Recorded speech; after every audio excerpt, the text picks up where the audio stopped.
views and opinions expressed in this program are those of the participants and do not necessarily reflect the views of BronxNet or the program underwriters.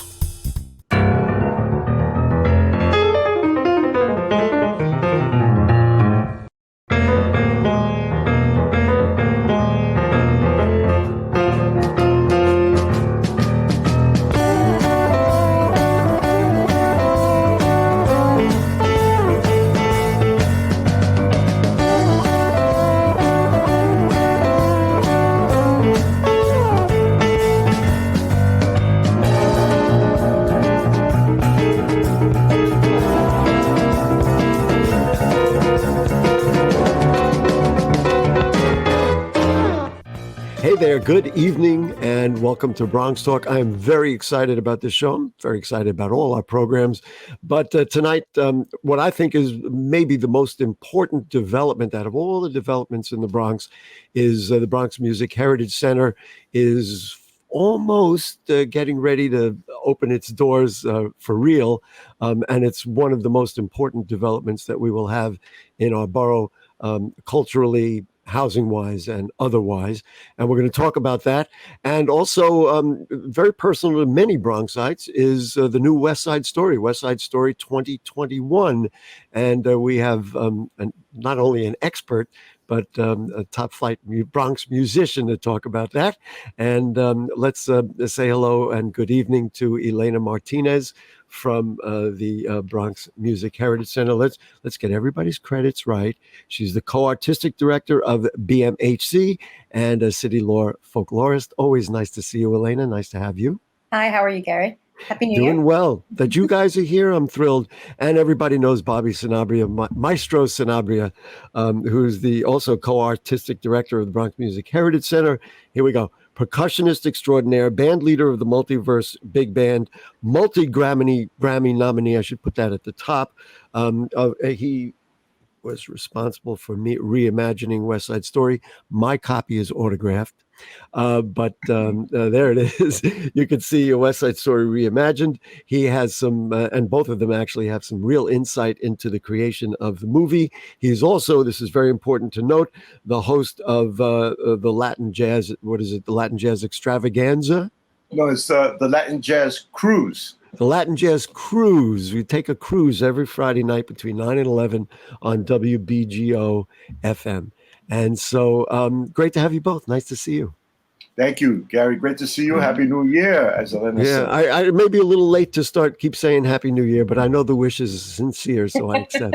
We haven't seen you in a while. It's been a while. Yeah, so it's fun to greet this way. Virtually is what we all do these days. Elena, let's talk about the Bronx Music Heritage Center. Obviously, COVID put a crimp in the actual time frame. What's going on? When do we really open the doors and put the Multiverse Big Band on stage? Well, so everyone's, I guess I'm sure a lot of people are familiar with the Bronx Music Heritage Center. We have our little storefront space on Lewis 9 Boulevard, off Southern Boulevard near Crotona Park. We've been doing stuff there, for over 9 years. And, during the pandemic, I think we pivoted, right? That's the word everyone uses. We pivoted well. We did a lot of, virtual programming, a lot of great virtual programming, started a new series like percussion discussion, music by the book. And I think we did really well in just getting the word out there, making sure Bronx artists and things about the Bronx are represented. But during this last few years in 2017, WEDCO, our parent organization, did break ground on a new building, Bronx Commons, and it's 305 residential units, which people have moved into during the pandemic, and that's filled up. Now we're just finishing the theater. Our new space will be the Bronx Music Hall, with a 250-seat theater, a beautiful music room, dance studio space, a beautiful lobby, an exhibit space, and that's almost done. We're finishing it up right now. I'm hoping in the spring, we can get people indoors. Now, you think actually this we will. spring? We'll get people. Yeah, we'll get people. My Gary's invited, I hope. Oh, Bronx Week! Bronx Week's coming up in May. We'll do things then.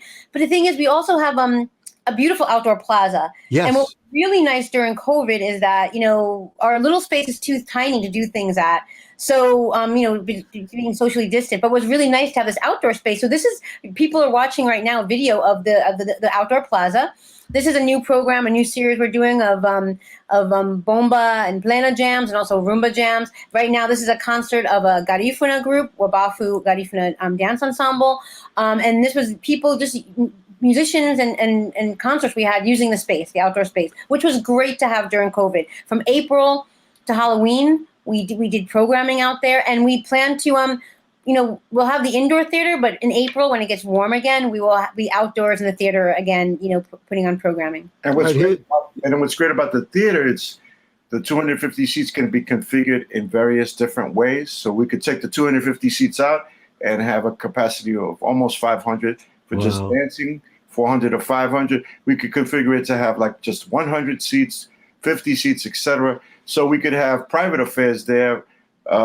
People would, if they all kinds of things. Yes, if they're so interested in having a banquet there, renting it for, say, a wedding, etc., some social event, they can do that as well. We'll have some kitchen facilities in there as well. So we're very excited about the opening of the forthcoming Bronx Music Hall. And also, besides the outdoor plaza that we have, behind the theater, we have a small amphitheater as well that holds. Oh, I didn't know that. That's fantastic. Yeah. Here's the stupidest question of the day, most obvious. And Elena, you'll answer first, and then Bobby will answer you. I'm sure you think about this when you wake up in the morning. Why is it so important for the Bronx, in particular, compared to just about anywhere else that we can think of, certainly in New York City, to have the Bronx Music Heritage Center, to have this new facility? What does it mean to all of us? So we'll start with Elena. I know both of you are, I'm as passionate about it, I think, as you are, but why do we in the Bronx need this? Well, I think, personally, I think I could speak for Bobby with this. I know both of us, because we're from the Bronx, have a real passion for, we love the Bronx, we love this borough, we're from here, our families are from here. Mm-hmm. And I think, but the Bronx, of course, has had this long history of since the 70s, right, of this bad reputation of fires, and that happened, right? That did happen, but it happened in a lot of other places. But for some reason, the Bronx, that reputation just stayed with the Bronx for some reason more than any other place, and that happened. But there's an incredible other part of the Bronx that a lot of people don't know about, an incredible artistic, cultural, and musical legacy. People know that the Bronx is the home of the birthplace of hip hop. But that was 50 years ago, right? And then, of course, El Condado de la Salsa, the borough of salsa. So Latin music is really important to this borough. But it's a very diverse borough. There's so many communities of people that live here, and so there's a great cultural landscape and soundscape of music that we feel we want to get out. We feel that's important. That's the other side that people don't see and they don't get to see. And what's also important, I think, with this new space, is that right now, I think we're in this incredible time in the Bronx. There's so many great organizations doing great work, Pregones, Nos Quedamos, the stuff that they're producing, Ostos, there's so many great organizations producing a lot of great things. And we're part of that. But I think we feel that it's kind of like our mission in life to make sure that we help to promote this part of the Bronx. And right. One thing that's been really beautiful when we've been taking people through the new space, whenever people want to, we take them through the new space and show them, even though it's, not open yet.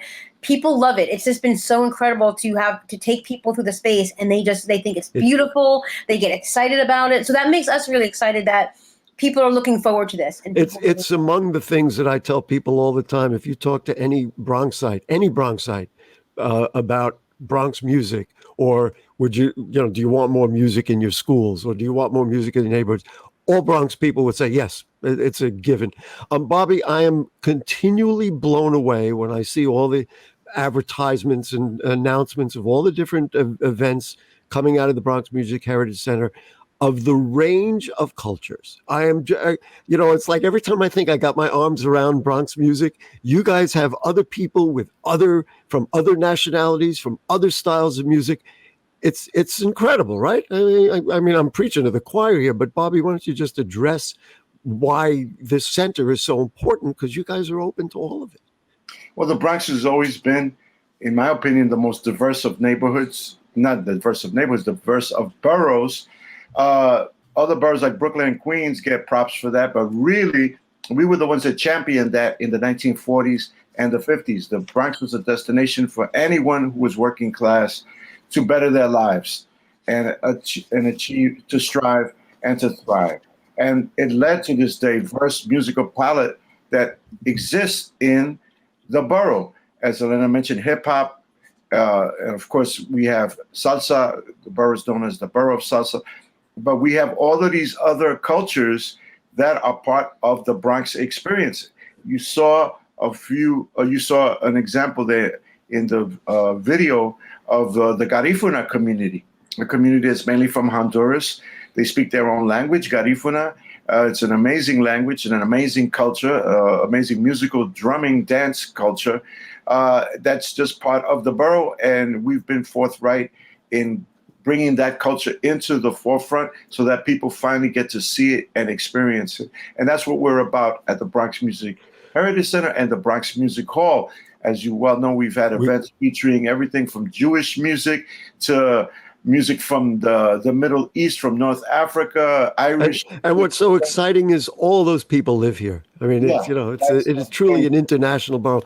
Anyway, let's get to West Side Story, which, Bobby, this is not the first show we've done about West Side Story. And I think we previewed the movie. We had Leonard Bernstein's daughter on the program after she had written a book. Talk to me about why, because I know we've talked about it. Why was the remaking of one of the greatest, if not the greatest musical of all time, why was remaking it important to you, Bobby? It's as timely now as it was when Shakespeare wrote Romeo and Juliet, which is the thematic material that the original Broadway musical and then the subsequent movie in 1961 is based on. We're still dealing with hate. We're still dealing with racism, with bigotry, prejudice, etc., and how that consumes us in obviously in a negative way. And how do we deal with that, especially in today when we're so polarized, especially in this country. Talk to me, Elena. Maybe you could talk about. You both were involved, and I never knew this to this degree. You were both involved as kind of consultants for the movie. Why don't you talk about how that worked and what you did and what you wanted to input into the creation of the movie? Well, I think that Disney started doing some community advisory boards, community advisory committees for movies. I think their first one might have been the, was it Aladdin, or they did something like that, to make sure that they got it right, some cultural things right. And I think they did start with reaching out to people for, I think the movie, I think it was Aladdin. Did they do that? And then, and then when they did West Side Story, okay, they're like, we have to reach out to the Puerto Rican community. And Bobby was asked to be on the committee because they all knew Tony Kushner, the screenwriter. Everyone knew about his CD, so he was asked to be on it. But then it turned out that the head of the committee, the main historical consultant on the film, was Virginia Sanchez Coral, a very important Puerto Rican scholar. And I had worked with her on different projects through City Lore, various projects. So Bobby put in the word, they're like, oh, Elena's worked with Virginia. Oh, there you go. But so what was important to you to let them know what needed to be done? Because, I mean, goodness gracious, never would have occurred to me the greatest movie I ever saw needed to be redone. Well, I think, I wonder, why was it redone? Does Disney have this plan? Do they feel like they had to reach out to the Latino community? Or was it just Steven Spielberg loved this movie? Jazz musicians do covers, filmmakers redo movies. He felt as he wanted to try his hand. I don't know what it was. But for us, I think what was really important is that, it's a powerful film. I think it's a very powerful film, the original one. Yes, there's some sociological things that are problematic with it, for the Puerto Rican community. But one of the things that we talked about a lot at the meetings was that this is not really a Puerto Rican story. They made a big, when we were in meetings, they made a big discussion about how they went to Puerto Rico to talk. And it's like, to me, this is not a Puerto Rican story. This is a story about the New Yorkers, people who grew up here and people who had to interact, had to migrate here and live in a new place where people spoke a different language and where people, young men had gangs on the streets to protect their sort of like turf. And this is all new to them. So this is a New Yorker story. And so I think people think, well, it's not about the island. It's not about this tropical place. It's about people who had to deal with the issue of migrating. Who are already here. Bobby, you and I, I attended, you were on the panel with Sonia Sotomayor in Washington, D.C. Prior to the movie, and you were talking about some of the issues that came about. And while she talked about how wonderful it was to feel pretty standing in front of the mirror as a Puerto Rican girl watching, the original, there were issues with it for Puerto Rican identity. Why don't you talk a little bit about that? Well, most of the criticism usually comes from people from the island. And why are you portraying us as gang members and this, that, and the other? Because that was the reality at the time in the 1950s, not only for the Puerto Rican community migrating here, but for the Black community, for the Irish community, for the Italian community, the Jewish community.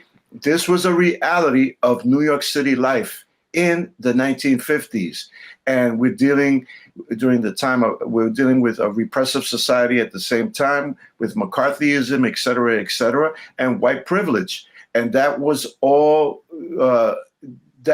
all of that in many ways is portrayed in the original musical and in the original movie, and now even heightened in this movie. Racism, prejudice, hate, greed, ignorance have always been with us. And that the movie depicts how the Puerto Rican community dealt with it in the 1950s through the lens of Maria and Tony, who represent Romeo and Juliet. What was interesting in the photo we had just shown was that we showed the original sharks and then the sharks from the modern movie. Those sharks, and I'm pointing to the top. Yeah, the guys on the top. George Chakiris is from Greece. These were not Puerto Rican people. Did you guys have influence on Steven Spielberg directly to say, hey, wait a minute, if you're going to do this, you got to put our people on. Let's make it look real.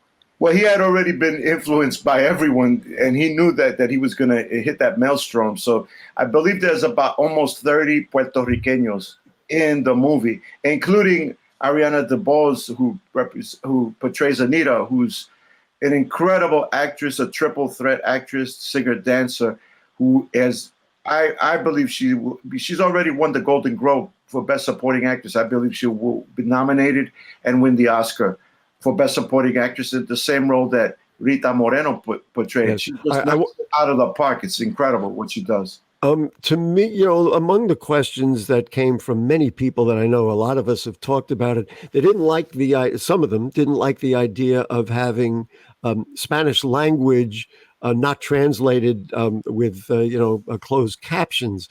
I personally, it didn't bother me. I don't speak Spanish very well, but I ride my elevator in my building. And this is who I hear.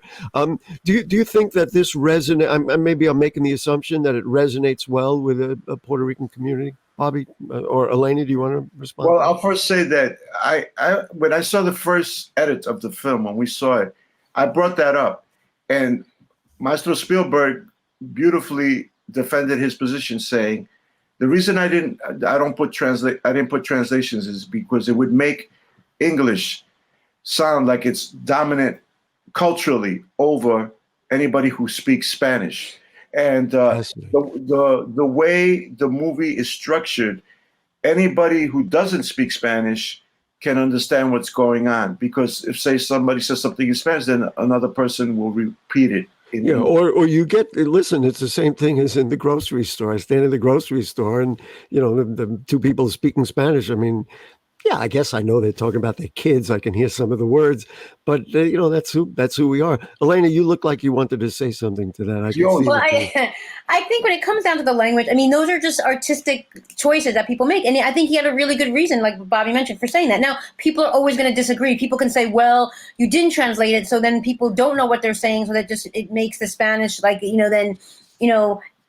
useless then. I mean, there'll always be two sides of that story. I think they tried, and Tony Kushner, made a really, tried really hard to contextualize historically the story, sociologically the story. Sometimes did it work? Sometimes it didn't. I mean, people can debate that, but I think they did try, and one of the things I think for the film, even all these years later, 60 something years later, it's still a contentious issue. It's beautiful. The music is beautiful.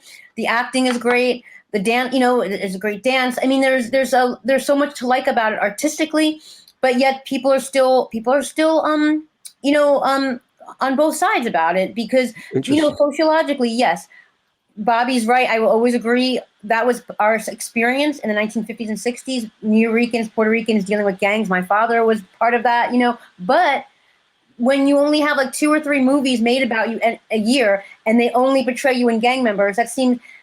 But if you're white, you have thousands of movies made about you all year long, and you get to be with a realm of things that you can be portrayed as.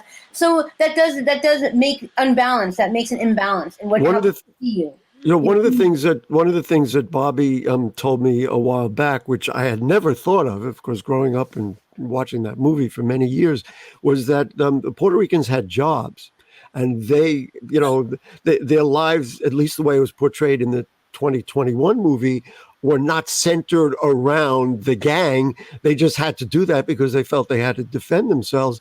Bobby, you're satisfied that they portrayed that because these guys said, well, I had to go to work today, I mean, it was portrayed in the original movie as well. I mean, the only people that have jobs in the original movie are the Puerto Ricans.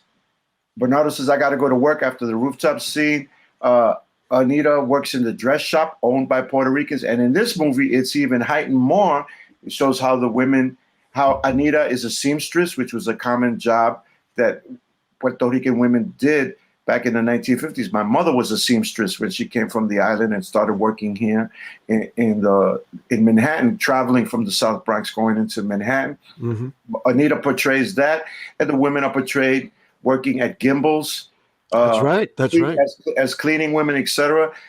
Bernardo and all the Puerto Ricans have jobs. There's the character of Chino, who has been fleshed out even more. He is aspirational. He wants to go to college, and he's studying. He's going to night school, etc., etc. So that's much more realistic for Puerto Ricans in the Bronx, according to you, who lived it in those days, than the way the original portrayed them, as if they were just gang. And of course, the Jets, which is the white gang, they're just street urchins. And in the new movie, Riff actually says something to the effect of, we're defending a turf that we're not going to have anyway, because we all know it was taken down for Lincoln Center eventually anyway.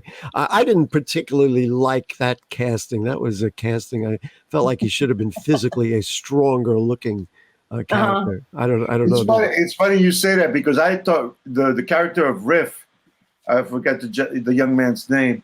He resonated with me because I grew up with guys like that. Irish guys. His name is. I was just looking up his name. His name is Mike Feist. Mike Feist, who is a veteran of Broadway as well as another triple threat. Incredible. He resonated with me because as soon as he opened his mouth, I said, "Oh my God! I grew up with guys like this in the South Bronx. Really fascinating.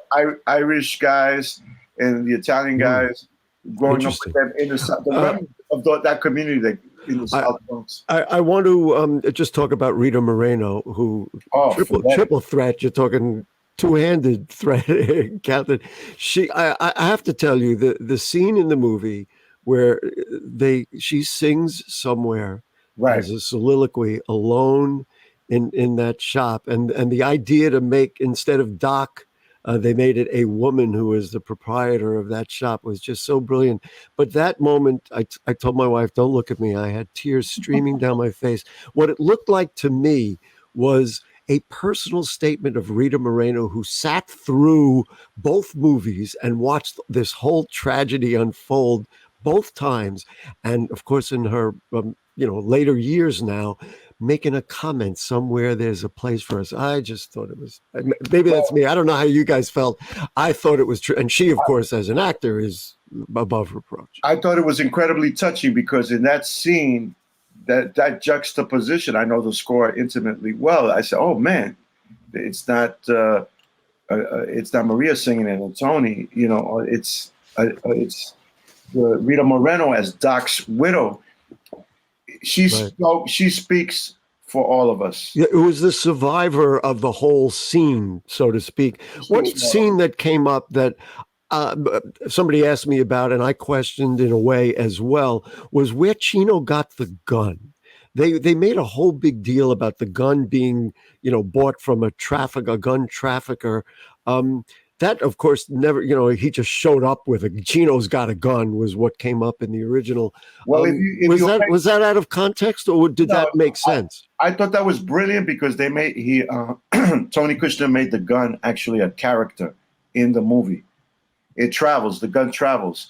The gun is first bought by Riff from an Irish bar owner, and then at the Rumble, the gun, is flying. It gets knocked around, yeah. And then Chino picks it up at the end. Well, and I guess it puts the onus that it was Riff, the white gang that got the gun, really. So it puts the onus on them for starting this whole thing. They're the ones who brought the gun. So that's where it sort of starts out as.